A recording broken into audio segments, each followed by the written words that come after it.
But this is entirely what I've been up to the last 2 years. It has been the most fascinating story to research and to cover. I mean, I think it's one of the most extraordinary stories I've ever covered. What I'm wondering, if I could just see, can you put up your hand, those of you who knew that we burned the White House 200 years ago, just whip up your hands very quickly, before you knew about tonight. Oh, this is a very, very sharp audience indeed. Something like half of you knew, well, fair enough. And then comes this, talking. Now, a lot of writers go around saying, oh, there's literature festivals, I have to do it. My publisher says I absolutely have to do it. Such a bore, and it's so difficult. Well, they love it. They all absolutely love it. They love showing off. They love standing in the light, looking at the dark. It's a wonderful position of power. They love everything about it. They like being met at the station by charming people who drive them to the venue. They like every bit of it. Don't believe a word they say. They love it. And it was the only other time in history that outsiders have managed to strike at the American capital, apart, of course, from Al-Qaeda on 9/11. And what I discovered is that I might read 1 or 2 passages, I don't know, it depends how things go. But you construct a talk which is entirely to do with hindsight. You're talking about a book that you've written probably, well now, what is it, I finished it, let's say a year ago, or more than that, yeah, about that. And so you're trying to work out why you wrote it, what the scheme is and so on, which is a different thing. And it was an episode in the almost forgotten War of 1812, when the British and American ships faced each other in the Atlantic, trying to fight to see who could control the waves. Rather a silly war of the Americans to fight, since we had the biggest navy in the world, but they did. They declared war on us because we were intercepting their trade with France, their ships on the way to France. We were fighting France, after all, so that's not unreasonable. We were also arrogantly insisting on impressing some of their sailors to work on our ships, because, of course, the Royal Navy desperately needed sailors.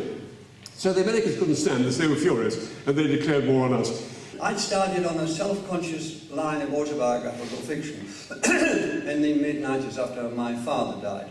But the only way I could do it was through fiction. So a chap called George Cockburn, Rear Admiral George Cockburn, there's a name to conjure with, was sent over in 1830 to start making life difficult for the Americans in Chesapeake Bay. You can see a wonderful thing about this, it's terrific. He was loathed and feared by the Americans, because what he did was he'd land at these small towns around Chesapeake Bay and he'd burn them. And you can see this wonderful portrait, which is in the Greenwich Museum, the America burning behind him. The Americans loathed and feared him. He was a ruthless, fiery character. It was my grandmother, a woman I'd never known. A woman who, the mother obviously of my mother, but she had my mother illegitimately. And for that crime, in 1917, she was banished from this little town which I was brought up, she was brought up, town of 5,000 people in the northwest of England, 12 churches, Catholic, Anglican, Methodist, Primitive Methodist, Salvation Army, Salvation Mission, Congregational, Plymouth Brethren, they went right through. They dominated the town. And she had to leave the town. It's almost impossible to explain this to people, to young people nowadays, but she had to, and she did. 80-gun warship leading this huge fleet across the Atlantic with 4,500 soldiers on board, told by the British government, by Whitehall, to give the Americans a good drubbing. That's what the instructions were, give the Americans a good drubbing. And then when I was 18, when I was leaving the town, going to university, my mother said, you know that woman who came to see us once or twice? She said, well, that's my mother. That's my real mother. And she left the room, and she never mentioned it again, ever. And I never asked her about it. I've made my living as an interviewer, and I never asked her once about it. I daren't. I didn't dare it. I wanted to respect her silence that had been so long and hard kept, and not interfere. So there's that woman come into my thoughts. At the same time, at precisely the same time, my mother was sinking into what became 5 years, from the age of 90 to 95, of vascular dementia, which got worse and worse, in a home on the west coast of Cumbria. I was in London, so it was a big journey up and down. It was no problem. And I phoned every day. And so on. I'm an only child, so you have to do everything, which makes it very easy. And one day, it isn't as neat as this, but it sort of is like this. This is true, although it isn't as neat.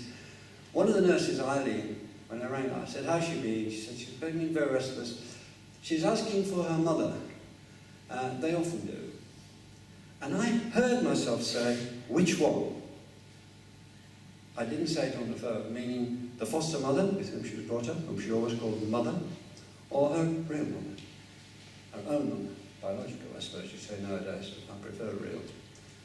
Off they went, led by General Robert Ross. He was a very humane character, very popular with the lads. And I thought, I'll bring them together. That's what I'll do. I'll bring them together. Which they rarely, if ever, were in life. I'll bring them together.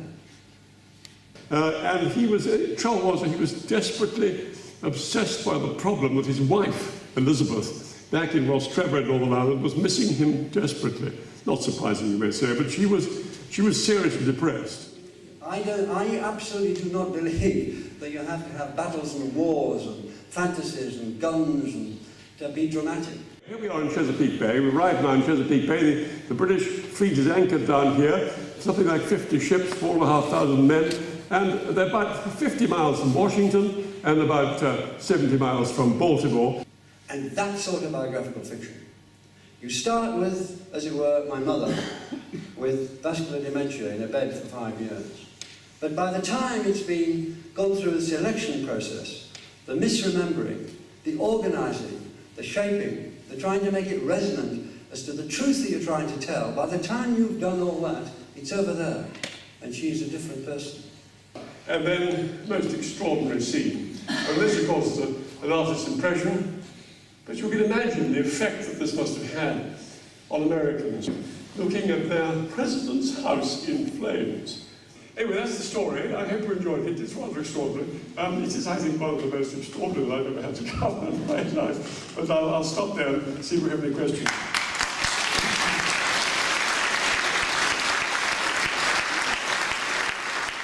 I could no more write about my mother accurately or thinking this is her in any factual sense than I could fly off this platform. I cannot do it. Some people can. They can do it very well, so there are no rules. They can do it I couldn't begin to do it. I'd be too embarrassed. I would be frightened of getting things wrong. I would have to check everything out. It would collapse in a heap of broken, second-rate factoids. When I can imagine it and say, oh, well, let's go this way, I can do it, I won't. Because I don't feel responsible to her. I feel responsible to my view of her. And then even that fades away, and I just become responsible for the character that has been created, the Mary character, and not my mother. Thank you very much.